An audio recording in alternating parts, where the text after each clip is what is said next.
ರಾಜ್ಯ ಕಾಂಗ್ರೆಸ್ನಲ್ಲಿ ಭಾರೀ ಸಂಚಲನ ಸೃಷ್ಟಿಸಿದ್ದ ಸಿಎಂ ಬದಲಾವಣೆ, ಕೆಪಿಸಿಸಿ ಅಧ್ಯಕ್ಷ ಬದಲಾವಣೆ ಚರ್ಚೆಗೆ ಕೊನೆಗೂ ಬ್ರೇಕ್ ಬಿದ್ದಿದೆ. ಕಾಂಗ್ರೆಸ್ ಬಣ ಸಂಘರ್ಷದ ಹಾವು ಏಣಿ ಆಟಕ್ಕೆ ತೆರೆ ಎಳೆಯಲಾಗಿದೆ.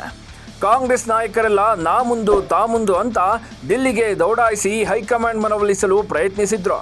ತಮ್ಮ ತಮ್ಮ ಆಸೆ ಅಭಿಲಾಷೆಗಳನ್ನು ಕಾಂಗ್ರೆಸ್ ವರಿಷ್ಠರ ಮುಂದಿಟ್ಟಿದ್ರು. ಆದರೆ ಕಾಂಗ್ರೆಸ್ನ ಪವರ್ ಬ್ಯಾಂಕ್ ಎಲ್ಲರ ಆಕಾಂಕ್ಷೆಗಳಿಗೆ ಎಳ್ಳು ನೀರು ಬಿಟ್ಟಿದೆ. ಒಂದೇ ಕಲ್ಲಿನಲ್ಲಿ ಹಲವು ಕಾಯಿಗಳನ್ನು ಒಡೆದುರುಳಿಸಿದೆ. ವರಿಷ್ಠರ ಭೇಟಿಯಾದ ಟಗರು ಬಂಡೆ, ಪವರ್ ಶೇರಿಂಗ್ ಸಸ್ಪೆನ್ಸ್ಗೆ ಹೈ ತೆರೆ. ಎಸ್, ಕಾಂಗ್ರೆಸ್ನಲ್ಲಿ ಆಡಳಿತ ಅಭಿವೃದ್ಧಿಗಿಂತ ಪವರ್ ಶೇರಿಂಗ್ ವಿಚಾರವೇ ಮುಂಚೂಣಿಯಲ್ಲಿದೆ. ಸಿಎಂ ಸಿದ್ದು ಬಣದ ನಾಯಕರು ಕೆಪಿಸಿಸಿ ಅಧ್ಯಕ್ಷ ಸ್ಥಾನ ಕಿತ್ತುಕೊಳ್ಳಲು ಹೊಂಚು ಹಾಕ್ತಿದ್ರೆ, ಅತ್ತ ಡಿಸಿಎಂ ಡಿಕೆಶಿ ಬಣದ ನಾಯಕರು ಡಿಕೆಶಿಯನ್ನ ಸಿಎಂ ಸ್ಥಾನದಲ್ಲಿ ಕೂರಿಸಲೇಬೇಕಂತ ಹಾತೊರೆಯುತ್ತಿದ್ದಾರೆ. ಇದೇ ವಿಚಾರವಾಗಿ ಸತೀಶ್ ಜಾರಕಿಹೊಳಿ, ಕೆಎನ್ ರಾಜಣ್ಣ, ಈಶ್ವರ್ ಖಂಡ್ರೆ ಸೇರಿದಂತೆ ಎಲ್ಲ ನಾಯಕರು ದೆಹಲಿಯತ್ತ ಧಾವಿಸಿ ವರಿಷ್ಠರ ಜೊತೆ ಮೀಟಿಂಗ್ ಕೂಡ ಮಾಡಿದ್ರು. ಆದರೆ ಇದೀಗ ಕಾಂಗ್ರೆಸ್ ಹೈಕಮಾಂಡ್ ಎಲ್ಲಕ್ಕೂ ಅಂತ್ಯ ಹಾಡಿದೆ ಅಂತ ಹೇಳಲಾಗ್ತಿದೆ. ರಾಹುಲ್ ಜೊತೆ ಸಿದ್ದು ಡಿಕೆಶಿ ಪ್ರತ್ಯೇಕ ಸಸ್ಪೆನ್ಸ್ ಮೀಟಿಂಗ್. ಇನ್ನು ತಮ್ಮ ತಮ್ಮ ಬಣದ ನಾಯಕರೆಲ್ಲ ವರಿಷ್ಠರ ಭೇಟಿಯಾದ ಬೆನ್ನಲ್ಲೇ ಸಿಎಂ ಸಿದ್ದರಾಮಯ್ಯ ಹಾಗೂ ಡಿಸಿಎಂ ಡಿಕೆ ಶಿವಕುಮಾರ್ ಒಟ್ಟಿಗೆ ದೆಹಲಿಯತ್ತ ಪ್ರಯಾಣಿಸಿದ್ರು. ಆದರೆ ಇವರಿಬ್ರು ಲೋಕಸಭೆ ವಿಪಕ್ಷ ನಾಯಕ ರಾಹುಲ್ ಗಾಂಧಿ ಜೊತೆ ಪ್ರತ್ಯೇಕ ಸಭೆ ನಡೆಸಿದ್ದಾರೆ.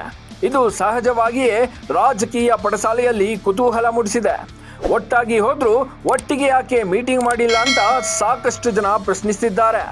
ಆದರೆ ಇವರ ಮೀಟಿಂಗ್ನಲ್ಲೇ ಕಾಂಗ್ರೆಸ್ ಹೈಕಮಾಂಡ್ ಸದ್ಯಕ್ಕೆ ಯಾವುದೇ ಬದಲಾವಣೆ ಬೇಡ ಅಂತ ಹೇಳಿದೆ. ಸಿಎಂ ಬದಲಾವಣೆಯಾಗಲಿ, ಕೆಪಿಸಿಸಿ ಅಧ್ಯಕ್ಷರ ಬದಲಾವಣೆಯಾಗಲಿ, ಸಚಿವ ಸಂಪುಟ ವಿಸ್ತರಣೆಯಾಗಲಿ ಎಲ್ಲವೂ ಸದ್ಯಕ್ಕೆ ತಟಸ್ಥವಾಗಿರಲಿ ಅಂತ ವರಿಷ್ಠರು ಆದೇಶಿಸಿದ್ದಾರೆ ಅನ್ನೋ ಇನ್ಸೈಡ್ ಮಾಹಿತಿಯೊಂದು ಲಭ್ಯವಾಗಿದೆ. ಒಂದೊಮ್ಮೆ ಕೆಪಿಸಿಸಿ ಅಧ್ಯಕ್ಷರ ಬದಲಾವಣೆ ಮಾಡಲು ಹೈಕಮಾಂಡ್ ಯೋಚಿಸಿದ್ರೆ ಸಿಎಂ ಸಿದ್ದರಾಮಯ್ಯ ತಮ್ಮದೇ ಬಣದ ನಾಯಕರ ಪರ ವಕಾಲತ್ತು ವಹಿಸಿದ್ದಾರೆ ಅಂತಲೂ ಹೇಳಲಾಗ್ತಿದೆ. ಮುಂದೇನಾದರೂ ಕೆಪಿಸಿಸಿ ಅಧ್ಯಕ್ಷರ ಬದಲಾವಣೆ ಮಾಡಲು ನಿರ್ಧರಿಸಿದ್ರೆ ಪರಿಶಿಷ್ಟ ಪಂಗಡದಿಂದ ಸತೀಶ್ ಜಾರಕಿಹೊಳಿ ಅಥವಾ ಲಿಂಗಾಯತ ಸಮುದಾಯದಿಂದ ಈಶ್ವರ್ ಖಂಡ್ರೆಯನ್ನ ಪರಿಗಣಿಸಬಹುದು ಅಂತ ಸಿಎಂ ಸಿದ್ದರಾಮಯ್ಯ ಹೇಳಿದ್ದಾರೆ ಎನ್ನಲಾಗಿದೆ. ಒಟ್ನಲ್ಲಿ ರಾಜ್ಯ ಕಾಂಗ್ರೆಸ್ ನಾಯಕರ ಪವರ್ ಶೇರಿಂಗ್ ಓಟಕ್ಕೆ ಹೈಕಮಾಂಡ್ ಬ್ರೇಕ್ ಹಾಕಿದೆ.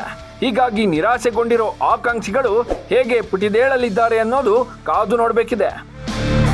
Bureau report, Boss TV Kannada.